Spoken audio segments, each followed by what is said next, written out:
was the script by Jeff Nathanson, and also my connection to these characters. I mean, like everyone else, I saw The Lion King as a young person, and Scar and Mufasa are iconic. And so to see the complexity that he had brought to this rendering of these characters, to meet them as cubs and see how deeply bonded and connected they were. And then I thought the way he dramatized the splintering of that connection, I thought was really wonderful, and it was why I wanted to do the film. I hope that just in again bringing a sort of deeper understanding of who these characters were, and for 30 years they've existed as these examples, these totems of good versus evil. I think to show one how bonded they were, and then how close in proximity they were as sort of as individuals, and yet because of circumstances, because of how they respond to nurturing, good nurturing in the case of Mufasa, who's being raised by the mother, Eshe, and being taught about harmony, being one with the elements and with the other animals, versus Taka, who's being told how everyone is beneath him because he is royal. You see how one person evolves to become the best version of themselves, and the other person evolves to become the worst version of themselves.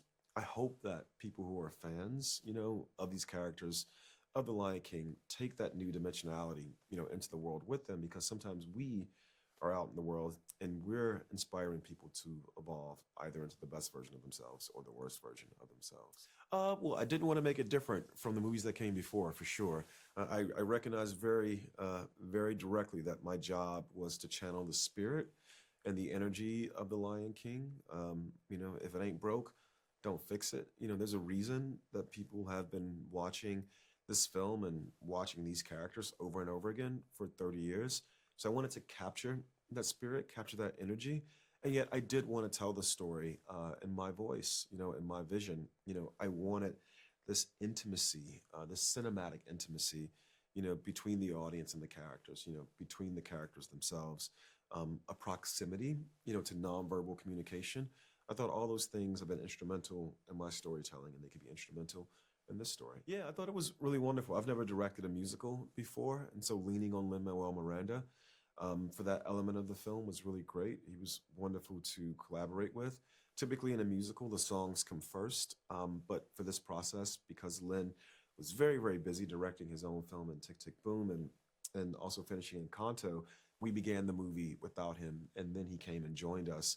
But he was really great about illustrating where the songs could arise from the narrative and not distract from it. And so it was really cool working with him. The principle that we all discussed was, because the movie is primarily a prequel, the sounds in this film want to evolve such that when this movie ends, you feel like the sounds in the 1994 film begin. And that was a really wonderful way of the song Malele. I just think that song, I love when characters have something they yearn for. And this is a yearning that's given to Mufasa by his parents. And it's so rich and so soulful that yearning sustains him throughout the entirety of his journey. It sustains him to the point that he realizes now the thing he's actually yearning for is self-fulfillment, self-possession, of actually taking control of his own destiny. So I find the song to be very moving and quite powerful. Yeah, I think I hope they have the same experience I had when I first read the script, which is just adding just all these deep layers of complexity to the renderings of all these characters. As a storyteller, I think, this movie is in some ways the first time, many children especially encounter the continent of Africa for the first time. And we really worked very hard to capture a visual depiction of the very varied landscape of the continent, the sounds in music and in voice.